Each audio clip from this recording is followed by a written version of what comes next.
Our next speaker, Gail Geerling.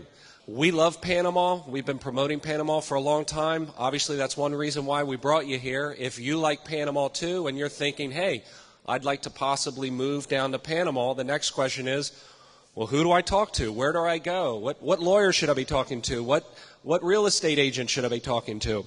Well, your first stop should be talking to Gail. She's really, I guess, in a nutshell, kind of like a personal concierge to help you step foot in Panama and get started. So let me turn it over to Gail Geerling. Thank you. Welcome to Panama. Any of you who have been here for the last couple days and stepped outside have experienced warm, moist air. You're in the tropics. Life here is easy, breezy, casual, and you have now entered the no-tie zone. We don't do ties here. I'm going to talk to you a little bit today about how to make real estate in Panama work for you, not for everyone else, because as I mentioned in my introduction a couple days ago, most people here work for the seller. Our team works for you.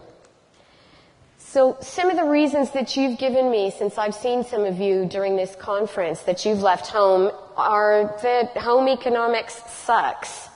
You're tired of what's happening back home and you want some more options. Government regulations have gone way out of control. You're wasting time on filing papers you never had to file before. You're trying to navigate an extremely complicated system that was never in place before. You're given a very partial picture. The government's not being straightforward with you. You don't have total transparency.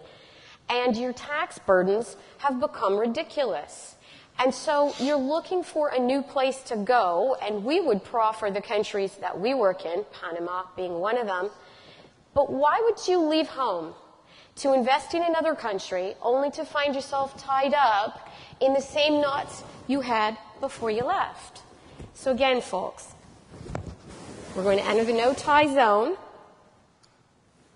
And I'm going to talk about some good reasons to invest in Panama. There may be some reasons that you don't even know about. The first one is one reason why you're all here, whether it's to invest in Panama or something else, and that is to diversify, to bring some of your assets away from your home country. I'm American. I'm going to apologize in advance to the Canadians in the audience because I will almost always refer to my home country as all Americans do because we are kind of geocentric. Panama also has a strong rental market. And for those of you who come from my country, you know what the rental markets are like in most places these days, and your returns are not that great. There are relative freedoms here in Panama. We have a great life if we choose to take advantage of it. Compared to back home, I can't believe some of the things that I'm able to do that the people I know back home, like my mother, my family, and my friends back in the States, can't do anymore. We have a laid-back tropical culture, but one of the things I tell people from my country when they come here is that that laid-back tropical culture comes with a little bit of a price, and that price is that we don't always get things the way we want it. For example, Americans are very sort of straightforward. We have our processes. We do things this way. We don't go outside those lines when we're doing business. We know how we do business. We like to do it our way. Panama isn't home. Leave home at home if you're going to invest in Panama. And the one thing that I always tell North Americans is that you've watched Panamanians, Central Americans, Latin Americans dance. Do you ever notice they move their hips a lot? They're very fluid. We can't even do that stuff. White people can't dance Latin, okay? There's a reason, because we've got to stick up our spine.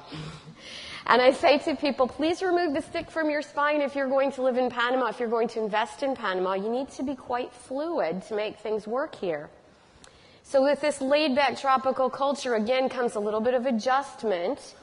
And you're going to understand a little bit better what some of those adjustments will be in a moment. But one of the biggest reasons that people come to Panama for is a less expensive lifestyle. Great lifestyle. I'm going to give you two specific examples. Everyone always asks me about medical care here in Panama.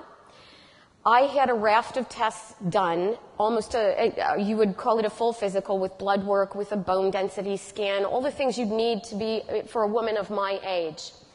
And the entire set of scans and blood tests cost me $350. This was last year, by the way. I took that set of tests to my mother, who always wants to know how I'm doing and looks through everything. And she said this same amount of tests she had done, and it cost her $3,500. Now, you're not going to go to the doctor and every time pay 1/10 of the price. But just to give you an idea of the difference, I typically tell people if you're coming to Panama, it's going to cost about 1/3 of what it would cost back home for first-class, top-notch medical care here. Housekeeping, any females in the audience will understand the value of what I'm about to tell you. My maid comes 5 days a week for about 5 or 6 hours, and during those 5 or 6 hours, she cooks, she cleans, she buys groceries if I ask her to, she runs my errands, she pays my bills, and I pay her $225 a month to do that. I was just in Naples, Florida. I was comparing apples to apples. For the same amount of time to get someone to do all those things for you would cost 10 times that amount.